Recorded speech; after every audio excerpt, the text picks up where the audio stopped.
Voilà, on va mouler un café. Là. On mettait le café là au-dessus, puis on tournait, et puis on récoltait le café moulu là-bas.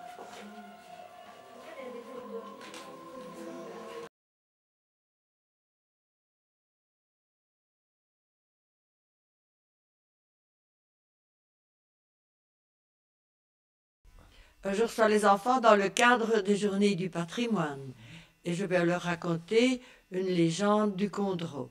J'ai l'habitude de faire des animations avec les enfants de l'école. En général, tous les enfants adorent les histoires, hein. Alors il n'y a pas de problème, on leur raconte et ils écoutent et voilà, c'est le plaisir d'écouter des histoires. Ils participent aussi? Oui, souvent, oui, et puis on pose des questions, alors ils participent et ils aiment bien généralement. Les poules. Parce que l'histoire que je vais vous raconter, c'est une histoire de poules. Prenez un peu un livre. D'abord, pour les petits de 6 à 8 ans, c'est l'histoire d'Inurpoy. C'est une légende qui se passe au bois du Rognac. Et alors, pour le groupe des enfants de 8 à 10 ans, c'est Jean de Bernoux. C'est une histoire aussi, une légende qui se passe à Bernoux. C'est un petit village tout près de Visé. Une poule, Olivier. Très bien. Ah aussi, ça pouvait être une poule. Oui, peut-être qu'il y en a encore d'autres. Oui, oui, là, il y en a. Cherche encore un peu dans Là, celui-là. je suis sûre qu'il y en a parce que je l'ai chez moi. Oh, tiens, cherche un peu.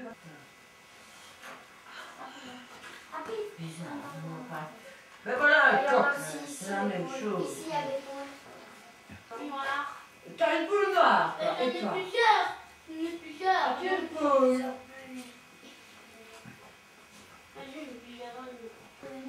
Ben oui, voilà une. Elle est comment ta poule, toi? Allez, voilà un drôle de nom, hein? Et vous parlez. C'est en Italie. Et il parle quelle langue? Italien. Très bien. Et bon. Eh bien, ici, autrefois, on disait l'Inurpoy. Et c'est pour ça que dans mon histoire, c'est l'Inurpoy. Ça va? Et c'est une histoire qui se passe il y a longtemps, ici à Rotu. Qui est déjà allé à Rotu? L'école à la piscine avec l'école. Tu vas à la piscine à Rotu. Et toi? Moi, je fais des cours à Rotu. Oui. Et aussi. Et un grand chêne qui s'appelle le chêne Madame. Donc mon histoire commence là il y a très très longtemps. Le paysan habitait sa ferme avec une jolie femme. Elle était jolie sa femme. Le vendredi, quand ils allaient dormir, la jolie femme attendait que son mari soit endormi. Là, à la cuisine, elle avait préparé le déjeuner et ils mangeaient là, tous les deux, bien tranquillement. Et chaque vendredi, elle faisait la même chose. Et le mari l'entendait qu'elle se levait et qu'elle partait. Mais ça le tracassait un peu.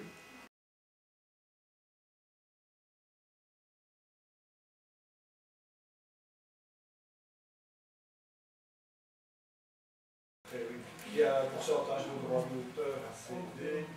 À la demande de Madame Blavier, à l'occasion des Journées du patrimoine, que j'ai été sollicité pour faire une petite animation bande dessinée pour les enfants. Donc, comme je suis habitant de la commune de Nandrin et auteur de bande dessinée, c'est tout naturellement qu'ils se sont tournés vers moi. Et c'est avec grand plaisir que je vais remplir ce rôle qui m'a été assigné, d'un petit peu initier les enfants à la bande dessinée pour leur permettre de découvrir un petit peu le monde de la bande dessinée et surtout pour eux comment réaliser une bande dessinée. Ce qu'ils auront l'occasion de faire tout à l'heure Ils vont avoir droit à un conte et ce conte, ils vont pouvoir l'illustrer en bande dessinée. Donc les enfants vont avoir d'abord un conte va leur être raconté. Il y a 2 contes. Il y a des contes pour les enfants, je pense, de 8 à 10 ans, et puis par après de 10 à 12, quelque chose comme ça, voire un peu plus. Et ils auront déjà une histoire qui sera leur base de départ. Et puis quand ils seront passés par ce stade du conte, ils vont me rejoindre ici, dans cette pièce, où moi je vais leur expliquer comment part-on d'une histoire, comment arrive-t-on à un produit fini de bande dessinée. Et alors, bon, on dispose de peu de temps, mais alors ils pourront retourner chez eux avec le conte qui a déjà été illustré, ils vont pouvoir déjà le colorier ou en faire davantage chez eux, l'adapter à leur manière s'ils le souhaitent. Je suis venu avec du matériel déjà pour leur montrer les différentes étapes de la création d'un album de bande dessinée. Et puis alors effectivement, il y a déjà, les contes ont déjà été illustrés, enfin adaptés entre l'illustration et la bande dessinée. Donc les enfants auront déjà un support pour pouvoir travailler. Alors on a quelques crayons à leur disposition, ils vont pouvoir colorier ou reprendre le travail inachevé. Ils pourront reprendre ça à leur aise chez eux tout à l'heure, demain, enfin au gré de leur fantaisie. Il est fait en brouillon. Je vais le dessiner au net propre sur une belle feuille de dessin. On va aller voir ça. Château. Bien dessiné en noir. Voilà. Et ça c'est en couleur. Ça c'est en couleur. Donc on fait d'abord le dessin en noir. Et puis on le colorie. Vous avez vu, ben, c'est comme dans notre histoire. Je vais faire la même chose de l'autre côté.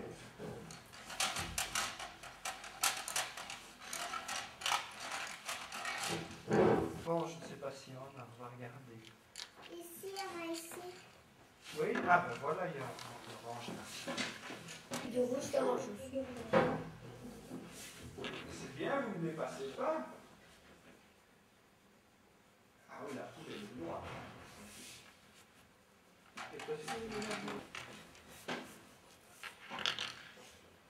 Mais vous coloriez très bien. Vous êtes des vrais dessinateurs et des vraies dessinatrices.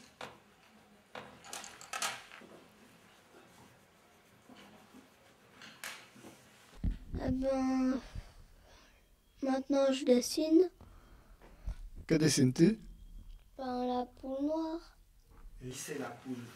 Oui, la madame. C'est la madame. Donc, le fichu qu'elle a sur les cheveux, il doit... Eh ben, là, j'ai dessiné les traînes des pattes. Et j'ai coloré en orange. Et là, j'ai fait son fichu en rouge.